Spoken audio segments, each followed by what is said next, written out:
dia, a paz do Senhor Jesus, gravando aqui para o canal Riveras no YouTube, neste sábado, dia 25 de novembro do ano de 2023, vou tomar como base a segunda epístola de Pedro, capítulo de número 3, versículo de número 8 e 9. A palavra de Deus nos diz assim: mas vós, amados, não ignoreis uma coisa: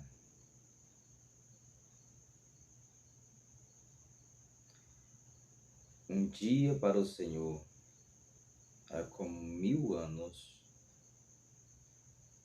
e 1000 anos como um dia. Mas vós, amados, não ignoreis uma coisa: o dia para o Senhor é como 1000 anos, e 1000 anos é como se fosse um dia. O Senhor não retarda a sua promessa, ainda que alguns a considerem demorada, mas Ele é paciente convosco, e não quer que ninguém pereça, mas que todos venham a arrepender-se. Falei quarta-feira, teve poucas visualizações, sobre a introdução dessas 3 mensagens que o Senhor me deu. E poderia muito bem falar de Moisés, que teve 3 tempos distintos. Agora são 5 da manhã. Mas não foi possível falar de Moisés dessa vez, porque Moisés representa a lei. Eu queria falar de alguém que representa a graça mais palpável a nós. Mas Moisés teve 3 tempos distintos interessantes, e todos os tempos de 40 anos. O primeiro tempo foi no palácio. No palácio, Moisés se formou em toda a cultura do Egito, nas melhores faculdades do Egito. Quando ele pensou que estava preparado, matou um egípcio para defender o irmão israelita. Desde ser jogado no Rio Nilo até se formar e matar esse egípcio, ele viveu totalmente na provisão de Deus, mas ele achou que podia. E quando a gente acha que pode, que é, não somos, nem podemos, e nem nunca vamos ter alguma coisa de nós mesmos para falar ou para fazer a respeito das coisas do céu. O segundo tempo foi o tempo do esquecimento. 40 anos, ele achou que não tinha mais jeito. Mas quando o homem acha que não tem mais jeito, aí Deus entra com a solução. Tempo abençoado esse também. Tempo muito abençoado. Porque foi ali que ele aprendeu a pastorear ovelhas de Jetro, seu sogro. E muitos dizem que o cajado de Moisés foi dado na nação de Israel. Não, o cajado de Moisés foi dado na Mesopotâmia, quando ele pastoreava as ovelhas de Jetro, seu sogro. E a sua chamada foi confirmada com fogo, numa sarça ardente, a sarça ardia e não se consumia. E Deus o outorgou para que viesse livrar o povo do Egito depois de 430 anos de escravidão. E esses 40 anos foi onde Moisés teve a sua chamada confirmada por Deus, que iniciou na sarça ardente, lá no deserto, e terminou no monte, onde Deus o escondeu e guarda para um segundo plano junto com Elias. Esse tirar o povo do deserto começa com a pequenez dele, em que ele pede para que o seu irmão o auxiliasse, porque ele não sabia nem falar, até a grandeza de nosso Deus, porque Moisés foi o homem mais manso da terra e, em contrapartida, se tornou amigo de Deus, falava com Deus face a face, e ele teve o privilégio de pedir que Deus não abandonasse eles, porque foi o próprio Deus que o tirara do Egito com mão forte e que não queria presença de outro ser, a não ser a presença real e tremenda do nosso Deus. Durante o dia, uma nuvem que os protegia, e durante a noite, uma coluna de fogo, bendito seja Deus. Foram 3 tempos distintos, e o que eu acho mais lindo na vida de Moisés é que no Salmo de número 90 e o verso de número 12, o único salmo atribuído a ele, ele diz assim: Senhor, ensina-nos a contar os nossos dias, de tal maneira que alcancemos um coração sábio. Senhor, ensina a contar os nossos dias, de tal maneira que alcancemos um coração sábio. Que Deus possa nos ensinar a contar os nossos dias. Vamos contar os dias da vida de Pedro, então. Um dia para o Senhor é como 1000 anos, e 1000 anos é como se fosse um dia. Pedro é considerado o príncipe dos apóstolos, pela tradição bíblica, pela tradição que outrora nos rege. Bem verdade que Pedro não dirigiu a igreja de Jerusalém.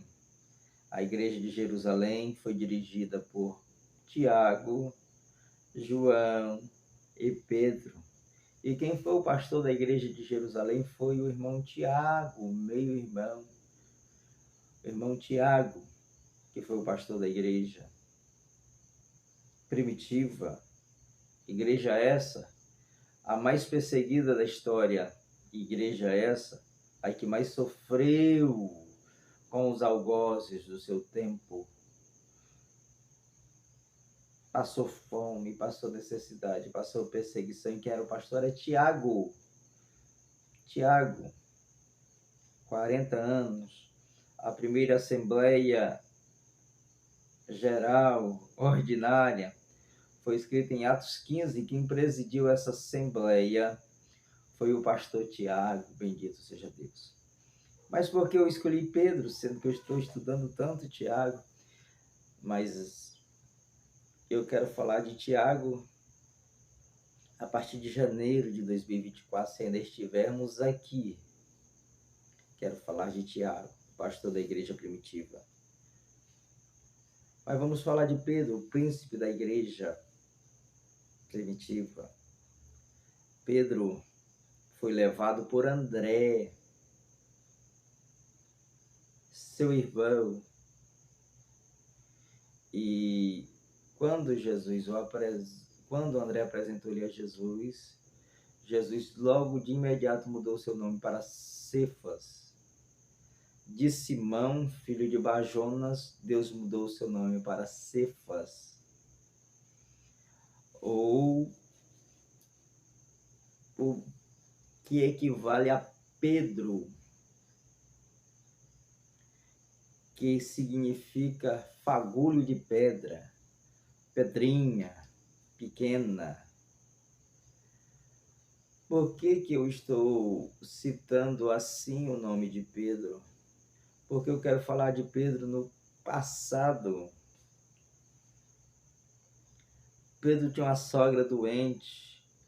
Pedro tinha uma casa na Galileia. Pedro tinha uma sociedade de barcos. Pedro era pescador. E o que eu acho interessante é que quando Pedro menciona o chamado dele, ele não fala nada extraordinário lá no Evangelho de Marcos. Ele disse que Jesus chamou para si o que antes escolhera. Aí citou o nome dele e citou o nome dos demais. Mas Pedro, ele simboliza muito bem eu e você.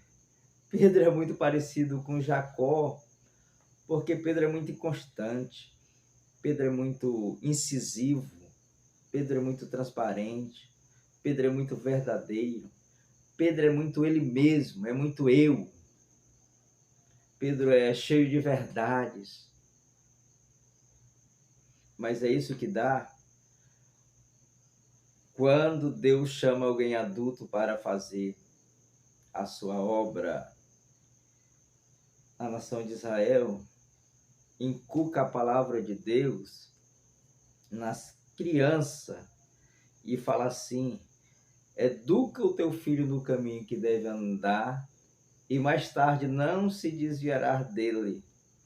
Mas o evangelho é tão lindo, é tão maravilhoso, é tão extraordinário, que Deus pega um pescador de peixe, de lambari, e torna ele um pescador de homens. Deus pega um ex-cachaceiro e torna ele um pregador do evangelho. Deus pega uma prostituta, transforma ela e faz uma missionária. Deus pega um drogado da rua, um hippie, e transforma ele num ministro do evangelho. Só o evangelho tem esse poder. Só o evangelho é boas novas de salvação. Por isso que Paulo diz que nós temos que pregar a tempo e a fora de tempo. É por isso que eu estou fora de tempo pregando. Acordei 4h30 da manhã, agora são 5h15. Estava orando, estudando, buscando, para que eu viesse trazer essa palavra a mais de 400 pessoas que me ouvem com essa ferramenta poderosa que se chama YouTube e todas as redes sociais que a agregam, ou que nós agregamos pela misericórdia do Senhor, dada uma visão dada por Deus em 2015 pela minha esposa, quando dirigíamos igreja. Fico feliz em saber que o evangelho tem esse poder e muito me alegra, sabe por quê? Porque esse evangelho teve o poder de transformar a minha vida quando eu era ainda criança. E hoje, uma pessoa de 43 anos, sou guardado, sou respaldado pelo evangelho, que é boas novas de salvação. E que esse evangelho tem o poder de transformar um lar que não existia pai nem mãe em um lar cheio da presença de Deus, em um lar cheio de esperança, em um lar cheio do Espírito Santo de Deus, em um lar cheio das promessas de Deus. Só o Evangelho de Jesus Cristo tem esse poder. Mas nós temos que permitir ser moldados por esse Evangelho.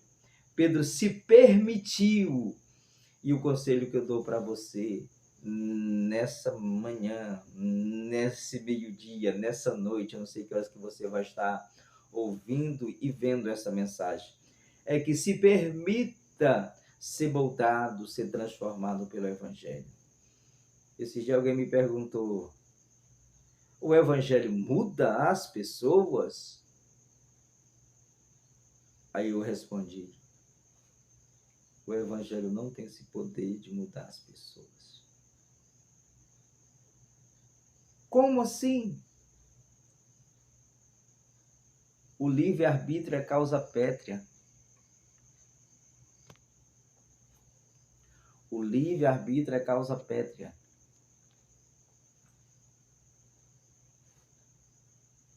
Deus nos deu o livre-arbítrio. Agora, tem uma coisa que o Evangelho faz. Nos dá a capacidade de renunciar a nós mesmos. Tomar cada dia a nossa cruz e seguir a Jesus. Quem quer negue-se a si mesmo, tome cada dia a sua cruz e siga-me. Foi o que Jesus nos falou nos evangelhos. O que isso significa? Significa que eu tenho um karma. Significa que você tem um karma. O que seria um karma? Seria um fardo. É uma cruz a nós carregar. E que a minha cruz eu tenho que pegar e levar. E que a tua cruz tu tem que pegar e carregar. Mas tem uma coisa poderosa do Evangelho, que quando nós nos permitimos, assim como Pedro, sermos moldados por Ele, mudado por Ele,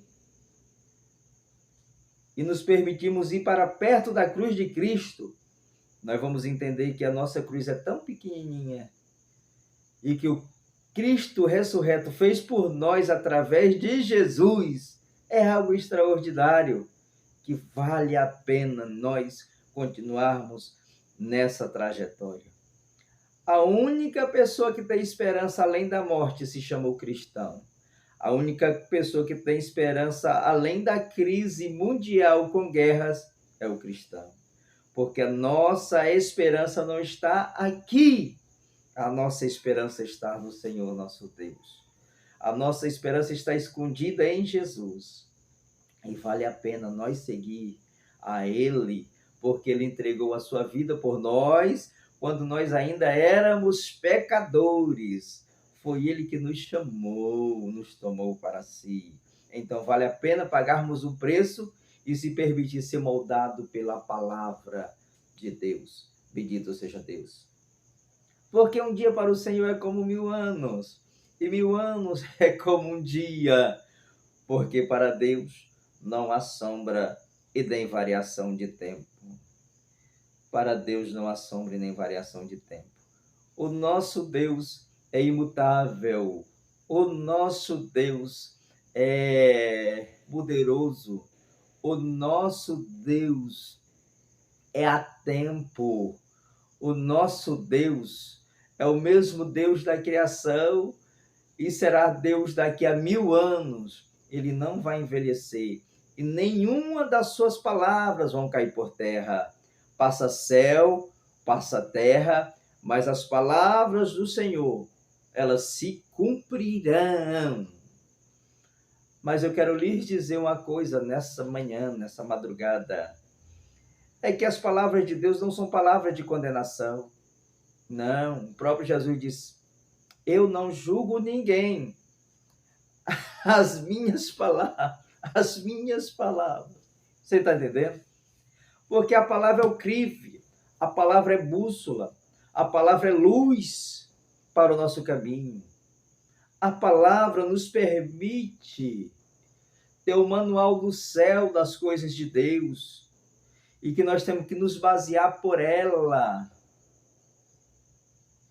Fiquei muito triste essa semana, porque um evangelista da segunda igreja que eu dirigi disse que não tinha se afastado dos caminhos do Senhor, porque a única coisa que aconteceu na caminhada dele foi indiferença.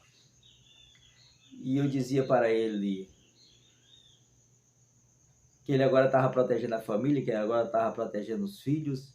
E eu dizia para ele assim: ô irmão Carlos, eu vou citar o nome dele, o que você está fazendo são princípios de Deus.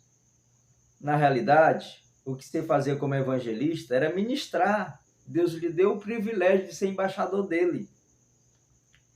Mas na tua casa, com a irmã Luísa e com os seus filhos, você está sendo pastor, porque a primeira igreja é a nossa casa. Se nós não damos conta de pastorear a nossa casa, nós não vamos pastorear a igreja de Deus. Aí ele dizia: não, mas agora é diferente, porque agora eu não me chamo mais Carlos, eu me chamo Robertão. Eu agora tenho a arma X, a arma Y.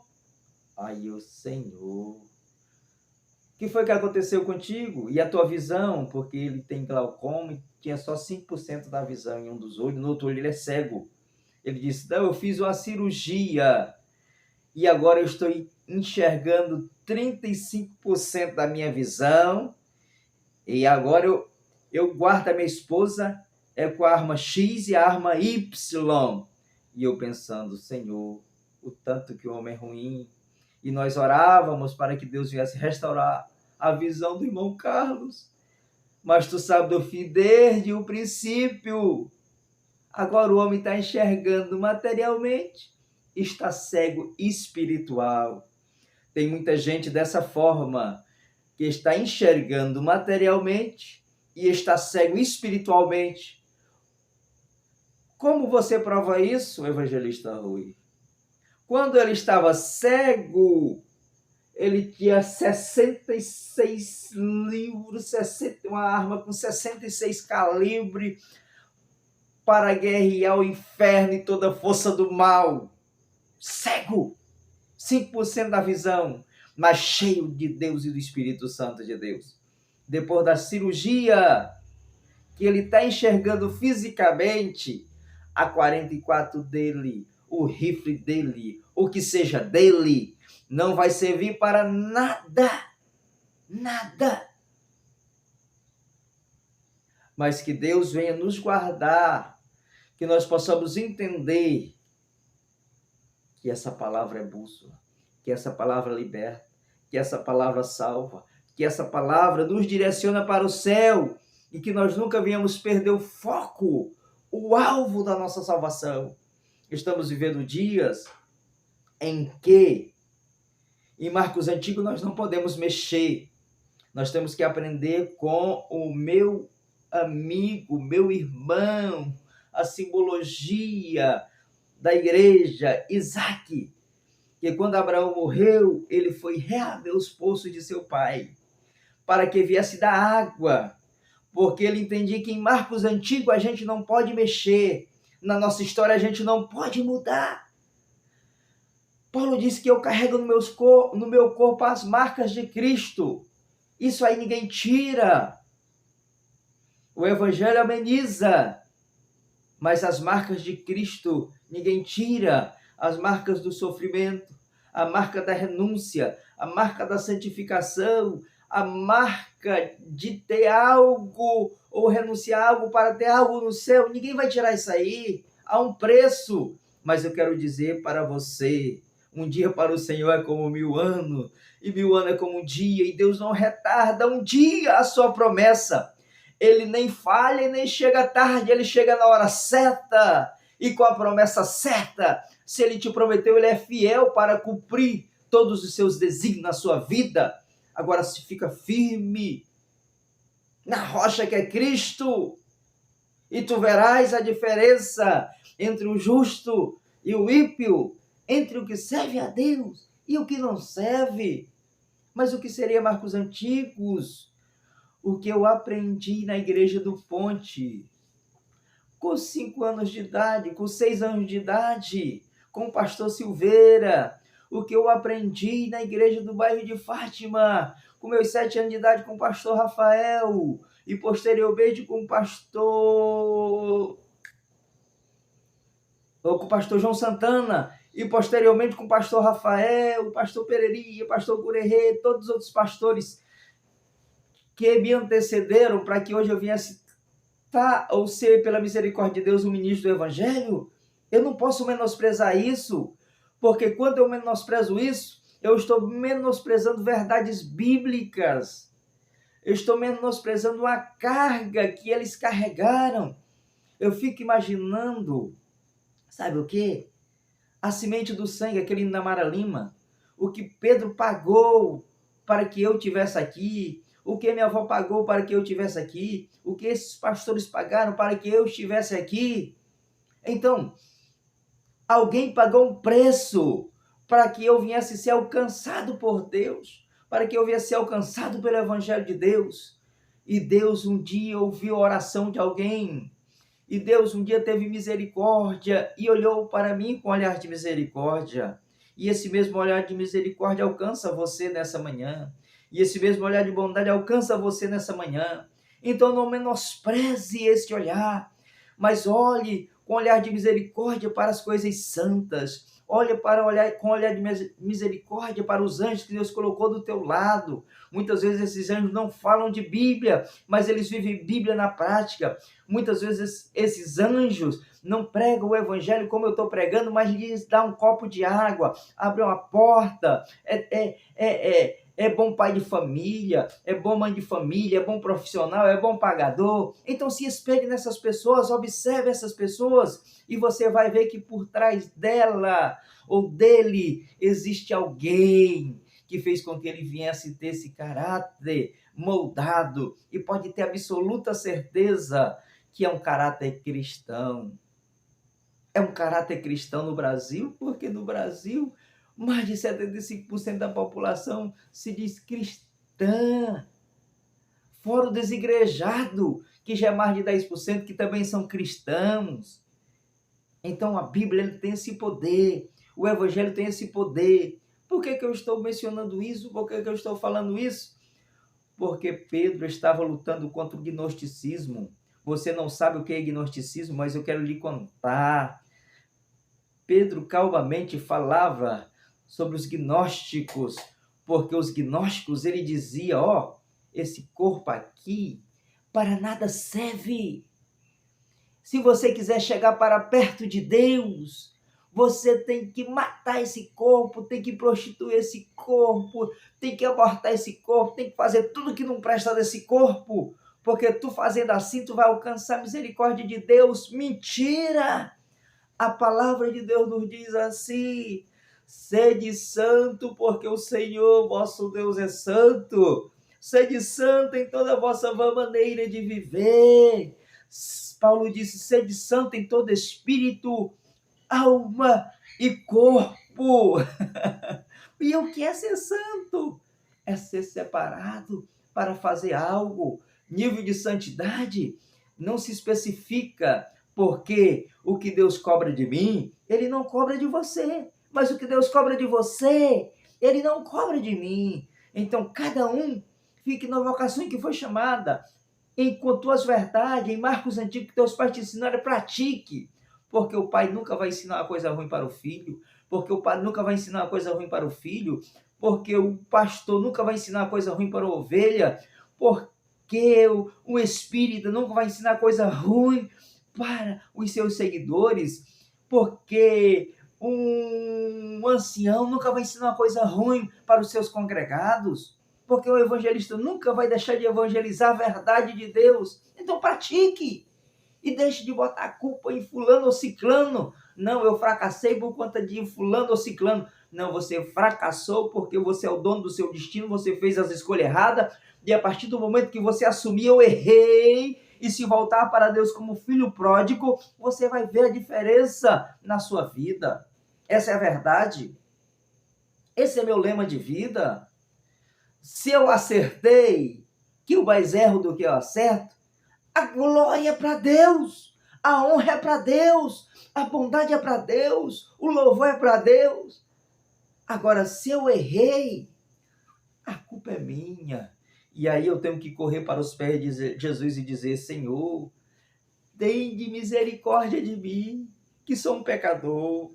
Senhor, que eu possa vir aperfeiçoar a tua vontade em minha vida a cada dia, porque só há 3 vontades de ti para mim. A tua vontade é boa, a tua vontade ela é perfeita, a tua vontade ela é agradável. Então só há 3 vontades de Deus para mim e para a tua vida: a boa, a agradável e a perfeita. E que vontade de Deus está se cumprindo na tua vida, meu irmão e minha irmã, ouvinte da palavra de Deus essa manhã? Eis um questionamento. Pedro era cheio de questionamentos. Pedro, certa feita,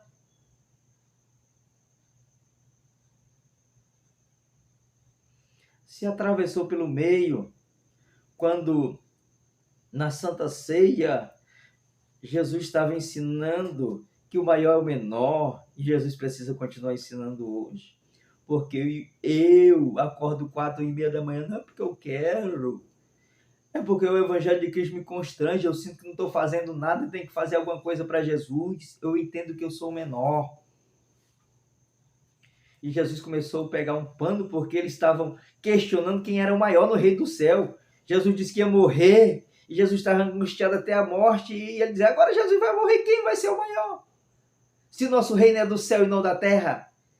E Jesus, vendo o questionamento dele, pegou um pano e começou a lavar os pés. Bendito seja Deus. Louvado e engrandecido é o nome do Senhor. E quando chegou em Pedro, Pedro zangou. O Senhor, aqui não. É eu que vou lavar os teus pés. Senta aí.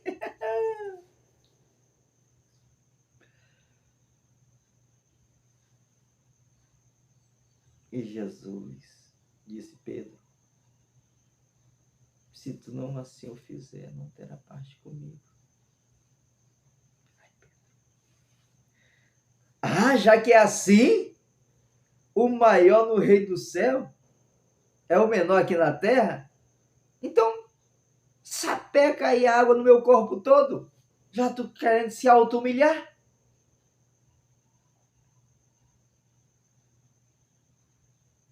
E Jesus disse, não, calma aí. O corpo já está limpo pela palavra. Agora esse pé que leva a palavra, ele precisa ser limpo também. Olha o tanto que isso é limpo. Como é que eu vou pregar se eu estou com espírito de prostituição? Se eu estou com espírito de adultério? Se eu estou com espírito de divisão? Se eu estou com espírito de pombagira? Se eu estou com espírito da ganância? Como é que eu vou subir num púlpito e direcionar uma oratória? Está ou não está acontecendo? Ah, você bem poderia dizer que não é essa vertente. Para subir do púlpito, eu tenho que ser santo. Eu tenho que usar uma saia grande, o cabelo comprido, um terno dos melhores, o mais caro. Isso é corpo, filho. Tem que estar santo, é espírito, alma e corpo. Espírito é esse aqui, ó. Quando tu sobe lá em cima, lembrando dos R$1.000, dos R$500, dos 5.000, dos 50.000 que tu vai ganhar, quem está pagando vai ter o direito de dizer o que você quer que você pregue. Aí você vai me dizer, o trabalhador é digno do seu salário. Bem verdade. Ah, aí os outros vão citar assim. Dá de graça o que recebeu de graça. Lá em Mateus está escrito. Mentira. O que eu recebi de graça foi a salvação. Dom da palavra da sabedoria, dom de interpretação de língua, dom de variedade de língua, dom de profecia, dom de palavra de sabedoria. Se quer, tem que jejuar, tem que orar, tem que buscar, tem que se humilhar, tem que comprar livro, tem que fazer curso, tem que participar de escola de obreiro, tem que participar de escola bíblica dominical, tem que comprar revista de mestre. Tudo isso tem preço, filho. Isso não é de graça, não.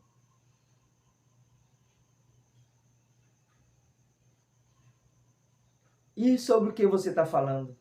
O que eu estou dizendo é que é uma linha tênue. Não se desviar nem para a direita e nem para a esquerda. Você tem um valor. O Espírito Santo se move em você. Mas o teu valor não pode ser determinado pelo homem. Quando eu digo meu valor é 30.000, você é muito barato. Porque o mesmo Pedro disse que nem prata, nem ouro, nem coisa incorruptível vale o preço da tua alma. Só da tua alma. Não estou falando nem do teu corpo, nem do teu espírito. Viu? Só da tua alma. Não foi com coisas. Foi comprado, não. Foi com o precioso sangue de Cristo. Isso aí foi de graça. Então, se você recebeu a salvação de graça, o dono da cruz, o dono da igreja, que é Jesus, ele vai saber o que você precisa para sobreviver. Não determine valor. O Deus da providência vai prover meios para que você venha sobreviver. Ah, mas tem pastor, tem líder de departamento, tem fazedor de evento, que não paga. Então você determina o valor da tua igreja. Conheço um amigo, pastor Josué Moraes. O tratamento da filha dele, na época, 2015, era R$1.200. E ele precisava ganhar isso por mês. E era o que ele determinava nas viagens, porque ele é itinerante, vive do evangelho. Ô pastor, só deu essa agenda esse mês, me dá tanto e amarra as passagens, porque eu preciso pagar o tratamento da minha filha. Você está entendendo? A tua igreja é a tua família, a tua esposa e teus filhos. Aí é justo. Agora, eu pegar para me enriquecer é desonesto, é desumano.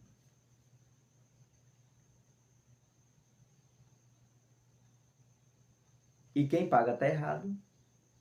E quem recebe está errado também. Então, em resumo, tu vale mais do que 30 mil.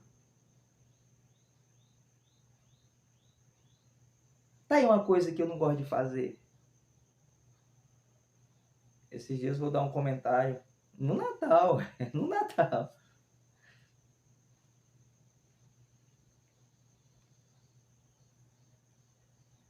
A única vez que eu recebi a oferta para ministrar foi uma oferta de R$50 pelo departamento de missão da igreja do distrito de Araguaína, e a oferta não é R$50.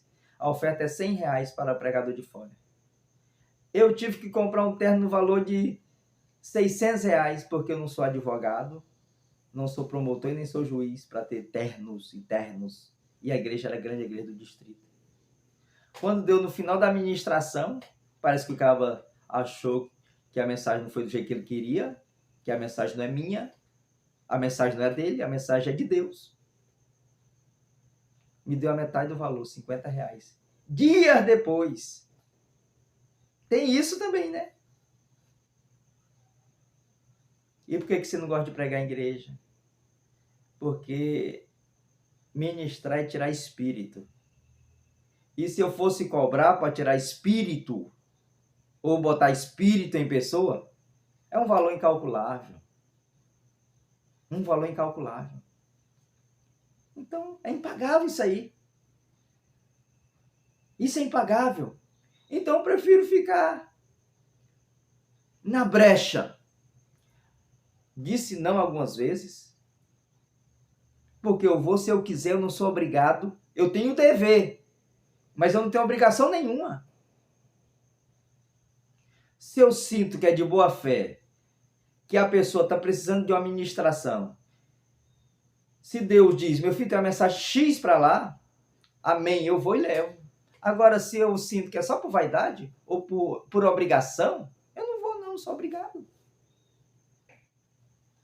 Ah, mas o amor de Cristo me constrange. Sim, mas eu estou falando aqui para 400 pessoas em cada mensagem, em 7 dias. Lá para a igreja, no dia que eu fui ministrar, que me deram oferta de R$50, que não dava nem para botar gasolina no carro,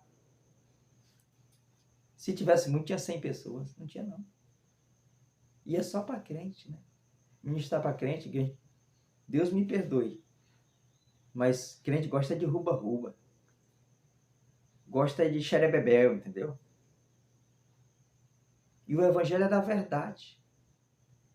A palavra é revelada. E eu gosto de falar, falando. Agora, se Deus mandar gritar, eu grito. Se Deus mandar ministrar, eu ministro. Então é uma coisa improvável. Mas que Deus nos guarde em seu eterno amor. E que nós não venhamos nos corromper, como nos 1000 anos de Deus aqui. Como no tempo de Deus na vida de Pedro. lavou o pé e ali ele aprendeu a ser enviado de 2 em 2, ia fazer a obra de Deus. Um certo dia, quando Jesus disse que Pedro ia negar a ele, Pedro não entendeu muito bem aquilo. Ele disse: Senhor, esses outros aí tudinho pode te negar. Mas quanto a mim, eu, Senhor, eu vou negar não. Aí Jesus disse: Pedro, antes que o galo cante, 3 vezes me negarás. Aconteceu ou não aconteceu? O que Jesus fala se cumpre. Portanto, todas quantas promessas há de Deus, tem nele o sim, que é Cristo, e por ele o amém, por isso que nós falamos oração em nome de Jesus, para a glória de Deus, por nosso intermédio. Então somos embaixadores de Deus, Paulo escreve aos Coríntios. Mas tudo é em nome de Jesus, para a glória de Deus, por nosso intermédio, que Deus não vai enviar anjo ou coisa parecida. Na hora de maior agonia, Deus chamou Pedro, que é no jardim do Getsêmani. Pedro estava dormindo. Jesus voltou, orou. Gotas de sangue saíram dos seus poros. Agonia até a morte. E morte de cruz. E a cruz que não era dele, a cruz que era de Barrabás e a nossa, muito pesada. E naquela hora Deus se virou para ele. Houve trevas. Por um grande período de tempo. A terra protestou. O céu protestou aquela injustiça que estavam fazendo com o nosso Senhor e Salvador Jesus Cristo. E Jesus bem lá no alto da cruz. Pedro nega uma vez. Pedro nega a segunda vez para a mulher. Perdão, não vamos lembrar. Pedro negou a terceira vez. E na terceira vez Jesus fita os olhos nele. E Pedro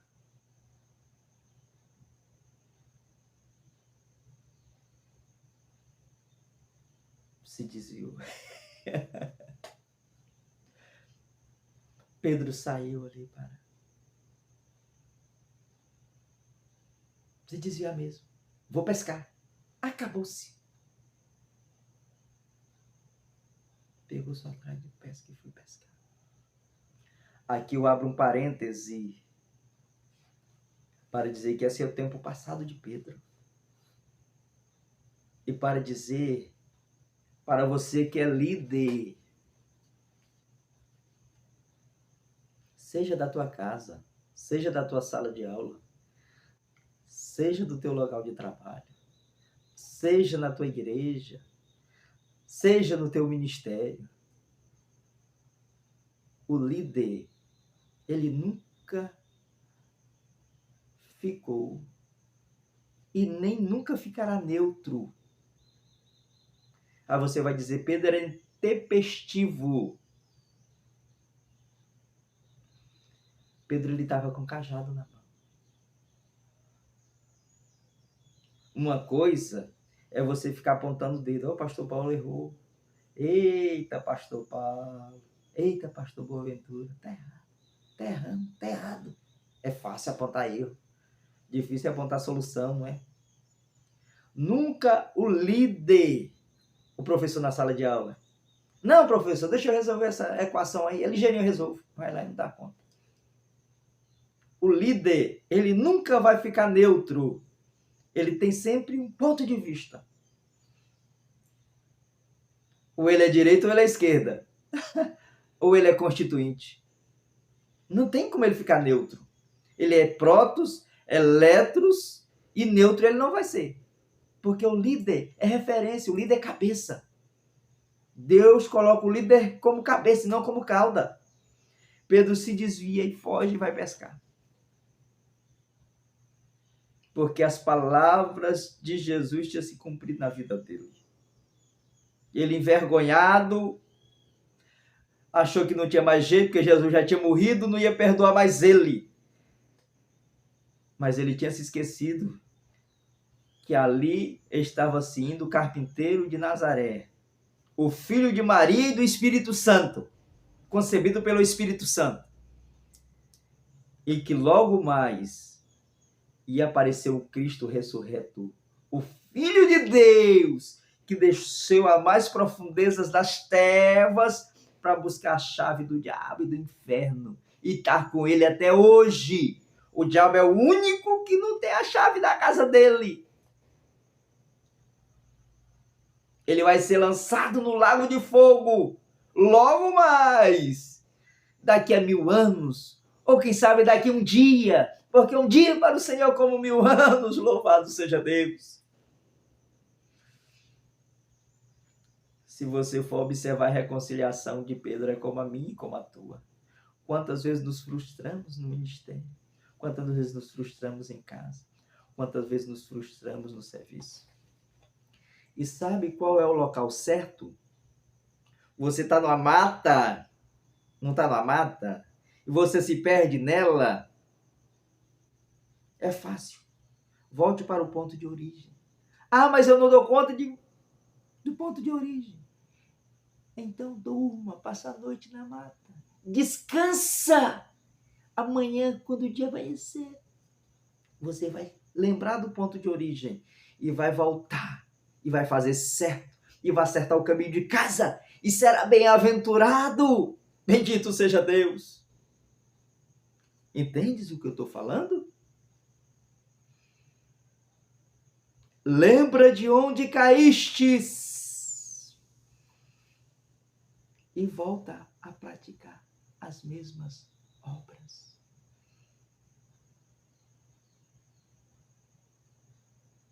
Ou você acha que 43 anos e 27 anos vivendo disso e falando isso era só mentira?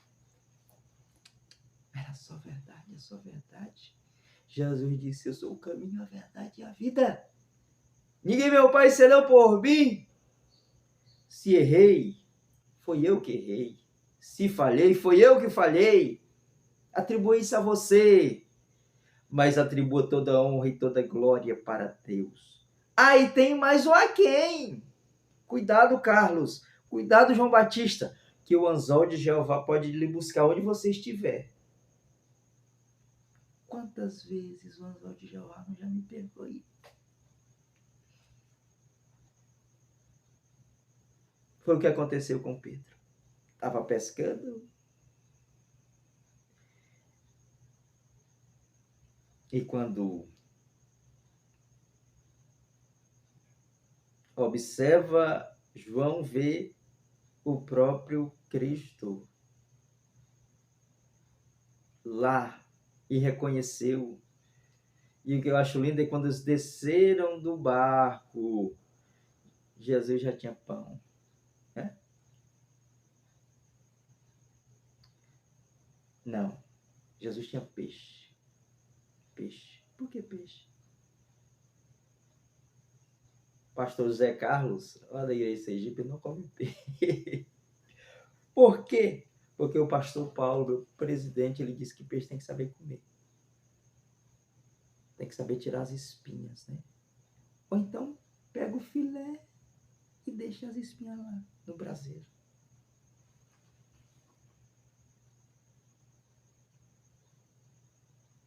E Pedro ficou pensando, Jesus vai me questionar. Jesus vai passar na minha cara. Eu não te falei, Pedro. Mas o que é lindo de Jesus é porque o amor dele nos constrange. E o amor dele está escondido em Deus.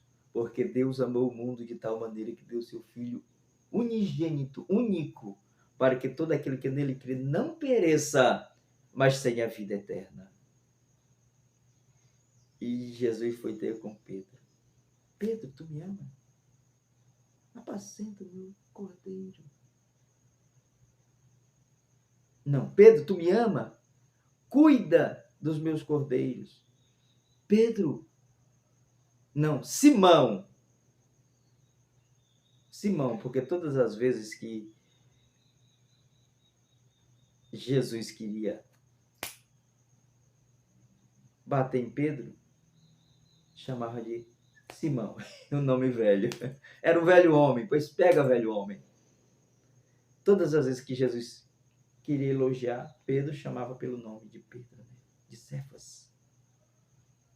Toda vez que ele queria bater, chamava pelo velho nome de Simão. Mesmo pois Jacó e Esaú, né? Jacó é o velho homem.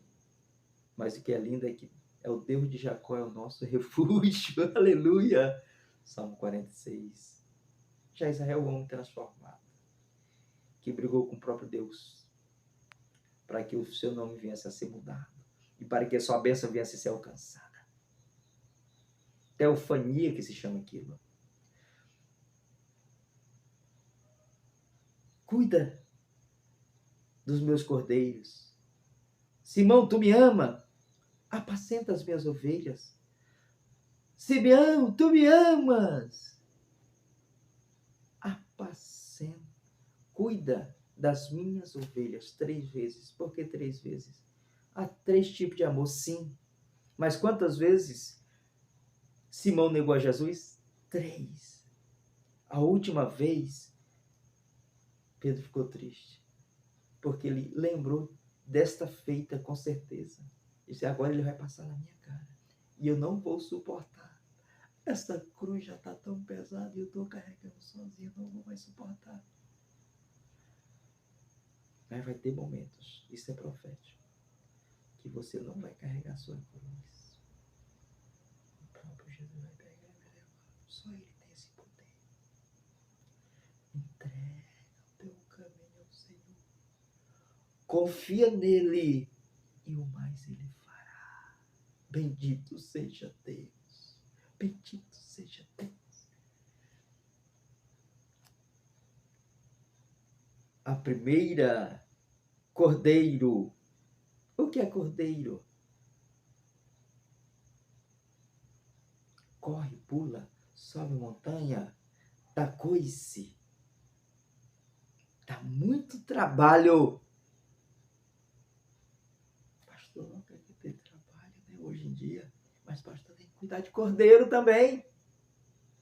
Cordeiro é filho de ovelha. Logo, ovelha é. Qual a diferença de cuidar de cordeiro para apacentar a ovelha? Vai lá no transitivo direto do nosso português. Cuidar, direcionar, aconselhar, observar. De longe. As pessoas precisam aprender. Hoje a visão é fazer mentoria. Ninguém tem um psique para pensar mais em nada, é só mentoria. A igreja ela faz muito isso também. Segrega pessoas e não estão preparando pessoas para a sociedade. E nós precisamos ser preparados para a sociedade. Precisamos estar preparados no corpo. Precisamos estar preparados na mente, que é o nosso espírito. E nós precisamos estar preparados por dentro, a nossa alma. Tantas pessoas reprimidas com doenças na alma, com pecado na alma, e que não estão sendo cuidados, porque pastor, sacerdote não está querendo mais ter cuidado de cordeiro, e precisa ter cuidado. O que é apacentar a ovelha? É ser pastor. E pastor tem 2 coisas.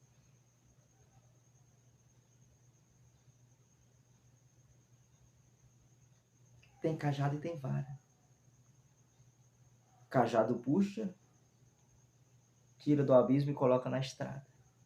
Vara, quando vier muito para cima de você, você fustiga. Você precisa apacentar todos. Tem pastor que fica fazendo panelinha, né? Tem sacerdote que fica fazendo panelinha. Não é bíblico, não. Não é coisa de pastor, não. Pastor é para todos. E todos é para o pastor. Deus não deu pastor para o casal mais rico da igreja. ou para o casal melhor da igreja. Deus deu o pastor para a igreja, para que a igreja viesse ser apacentada por ele. Falo isso como algo muito peculiar nosso, porque eu sou evangelista assembleano. Eu não sei o defeito que há na tua congregação, eu não sei o defeito que há na tua igreja tradicional, eu não sei o defeito que há na igreja católica, eu não sei, porque eu não participo. Eu sempre falo do meu, porque é peculiar, é patente, é latente a mim, a nós, mas que pode estar acontecendo na tua também. Temos que ter esse cuidado. E a terceira vez que Jesus disse, esse amor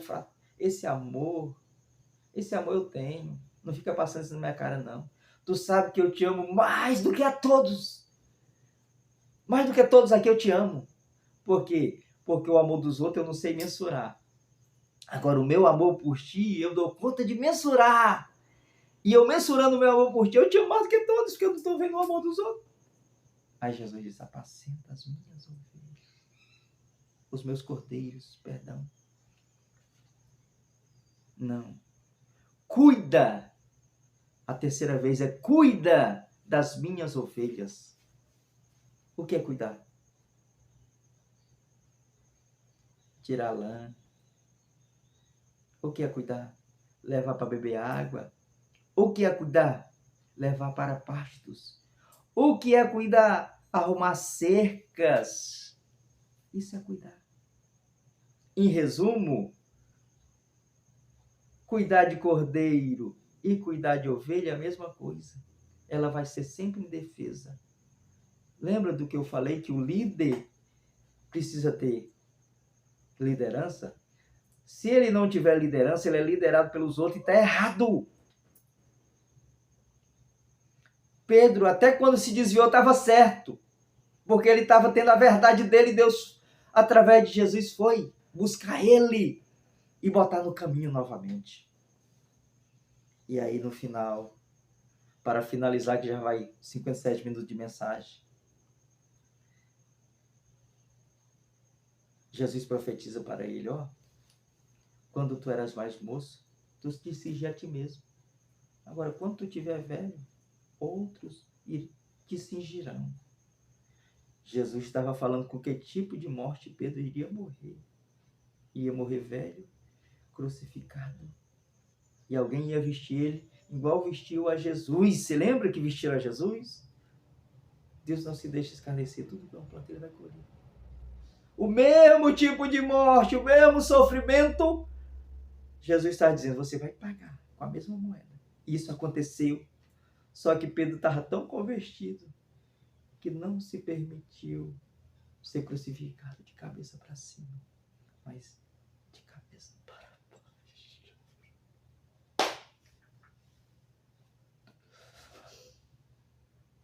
Ai, maravilhoso Deus, eterno e soberano Pai, te dou graça por esse tempo passado na vida de Pedro. Tem muitos Pedros, Senhor Deus, sofrendo, mas Tu és o Deus de Pedro. Pai, Pedro era vocacionado por Ti. Pedro era o líder por excelência. Pedro era o pastor por excelência. Guarda os Pedros de Deus, Senhor. Guarda a liderança de Deus na terra, Senhor. Porque depois de convertido, eles não vão se importar com que tipo de morte de morrer. Mas vão honrar o Teu nome até na morte. Quanto mais em vida, Senhor. Meu Deus e Pai Todo-Poderoso. Quando ele menciona acerca de João e fala que João não vai morrer, parece que ficou alegre, sabendo que aquilo ali não ia morrer.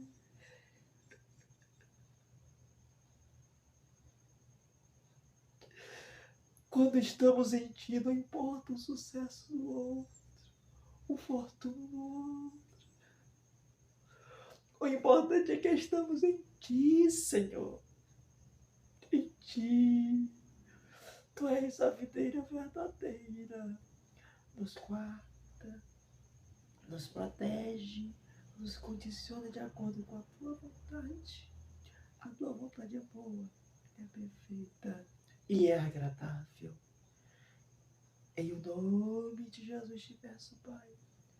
Em o nome de Jesus, por fé, desde já te agradeço. Amém, amém, amém. Deus abençoe, Deus abençoe, Deus abençoe. Que a graça do nosso Senhor e Salvador Jesus Cristo, o amor de Deus, nosso Pai, a comunhão e as ricas consolações do Espírito Santo estejam com todos, agora e para todos sempre. Amém.